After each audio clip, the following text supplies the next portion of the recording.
projets alimentaires territoriaux, c'est des dispositifs partenariaux qui associent, on va dire, tous les acteurs du monde de l'alimentation et de l'agriculture sur un territoire donné. Et nous, par exemple, c'est à l'échelle de la Haute-Vallée de l'Aude, donc de 2 communautés de communes.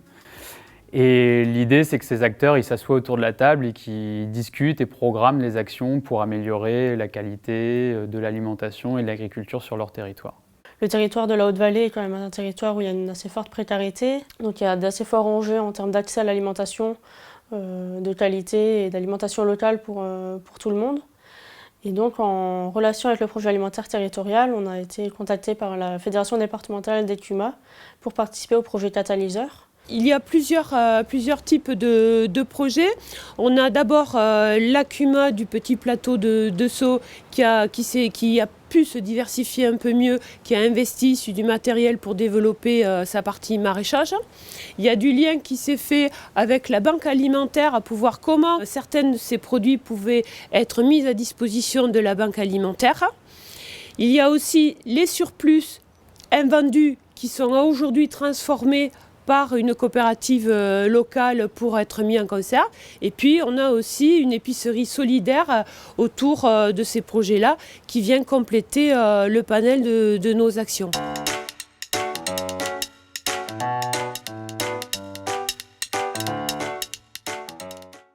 Diététiquement, il est important que les gens mangent des fruits et des légumes. Et il faut que ces fruits et ces légumes soient de la meilleure qualité possible. Actuellement, on nous en donne, mais la qualité, par moment, est moyenne. On a une population la plus précaire qui, en plus, qui n'a pas les moyens de se nourrir avec les produits qu'elle veut, qu'elle souhaite. Donc les meilleurs pour sa santé, elle n'a pas les moyens financiers. Et nous, on est là, producteurs, pour un peu trouver la parade, quoi. On a organisé une rencontre entre producteurs et acteurs sociaux en décembre 2021. Donc l'idée, c'était vraiment de faire rencontrer les deux univers et que chacun puisse s'approprier les enjeux et les difficultés des uns et des autres.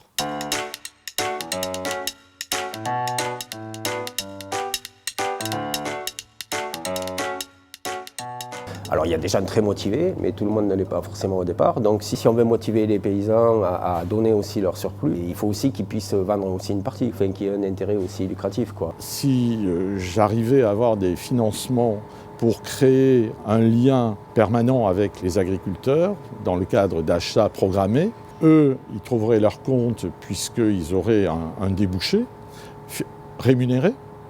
Et moi, j'améliorerais la qualité des produits que les associations donneraient à leurs bénéficiaires. Plus il y aura d'achats de produits locaux de qualité, et plus les agriculteurs en question seront motivés à donner. C'est en effet un cercle très vertueux. Ce qu'on aimerait aussi mettre en place, c'est plutôt une forme de solidarité réciproque entre l'aide alimentaire, les bénéficiaires de l'aide alimentaire et les producteurs. Donc là, ce qu'on envisage de mettre en place, c'est plutôt des journées de glanage, où les bénéficiaires de l'aide alimentaire pourront aller une journée en fin de récolte sur les fermes des producteurs pour aller récolter les fins de production dont les producteurs ne prennent plus le temps de récolter parce que c'est plus une perte de temps pour eux qu'autre chose, en fait. De travailler avec l'aide alimentaire, ça renforce quand même, on a l'impression de regagner un peu d'humanité.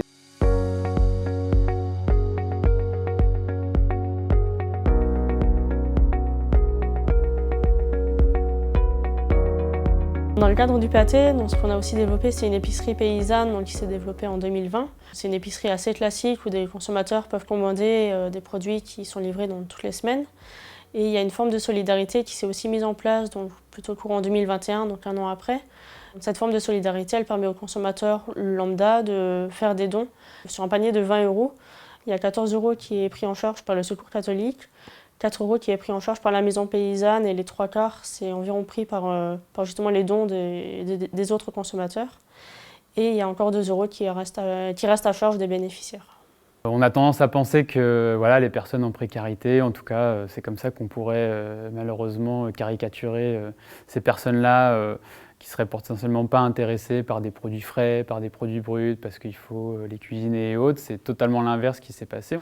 Nous, c'est sûr que ça nous a fait évoluer dans notre posture, et eux de la même façon vis-à-vis de la compréhension aussi des enjeux agricoles. Et la vraie réussite pour moi, c'est cette rencontre qu'il y a eu entre ces deux publics et qui, d'une certaine façon, joue le jeu de la double solidarité, avec d'un côté un monde paysan qui est quand même aussi en difficulté économiquement, et de l'autre côté des personnes qui affrontent la précarité, mais qui ont aussi plein de choses à valoriser et du coup à découvrir par ailleurs du monde paysan.